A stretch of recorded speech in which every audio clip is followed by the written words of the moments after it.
Naruto Shippuden the Movie 3, Inheritors of the Will of Fire, is the 6th movie overall in the Naruto series, and I have to say it's one of the best. It's an anime movie, which literally means Japanese animation.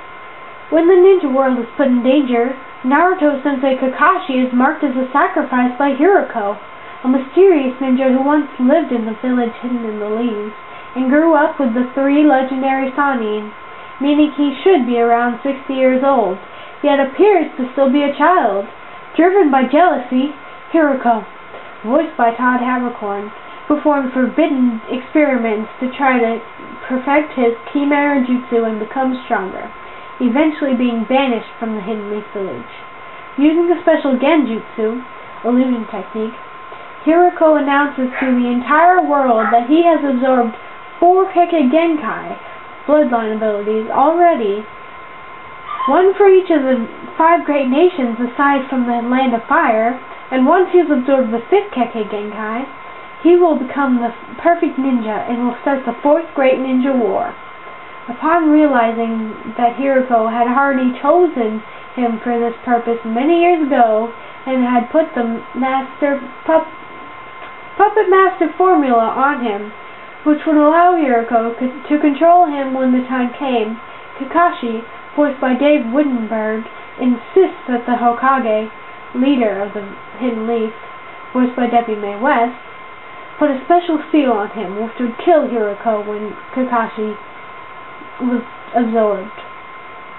Tsunade agrees to this reluctantly, seeing that it's the only sure way to defeat the enemy and prevent war.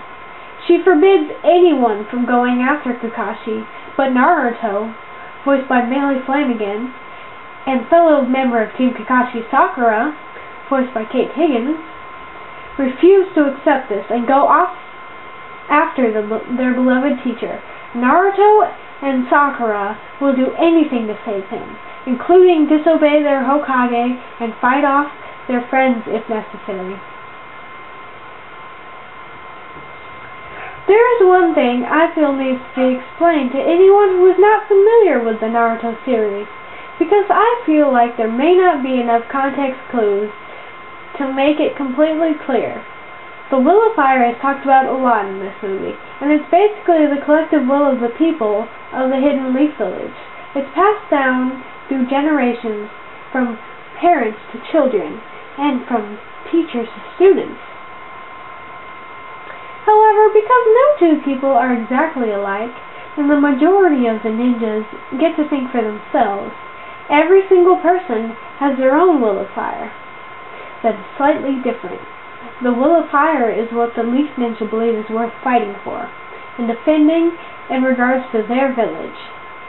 For example, the character Shikamaru's Will of Fire is to ensure the safety of the women and children of the village, because the children are the future of the village. This Will of Fire was passed down to him by his teacher Asuma. Now, a lot of people like to complain about English dubs of animes not being very good, but in my opinion, the voice acting in this movie is really spot on, with voice actors like Laura Bailey, Todd Haberkorn, Vic Mignogna, Steve Staley, Megan Hollingshead, Derek Stephen Prince, and Kyle Liebert, who also had a small role in the highly successful movie Wreck-It Ralph as Street Fighter character Ryu. It's no wonder the voice acting sounds so great.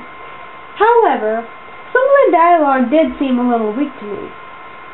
For example, the first few lines the character Shino says are pretty repetitive and are something along the lines of, "I will also comply." Why? Because those are the rules of our village.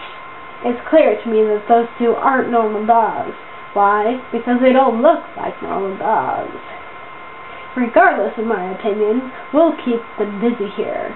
Why? Because we have a beast specialist on our team. And he has no lines in between those to keep it from sounding repetitive, but at least some other characters have lines in between those to make it less noticeable. In conclusion, this is a movie about friendship and fighting for what you believe in, even when no one else believes in you. I would highly recommend it to anyone who's even slightly interested in anime. It has great animation and voice acting, and an interesting story. One thing I feel I need to mention, though, is that I did notice a couple of curse words near the end of the movie, so it's not completely family-friendly. Overall, I give this movie 9 out of 10 ninja stars.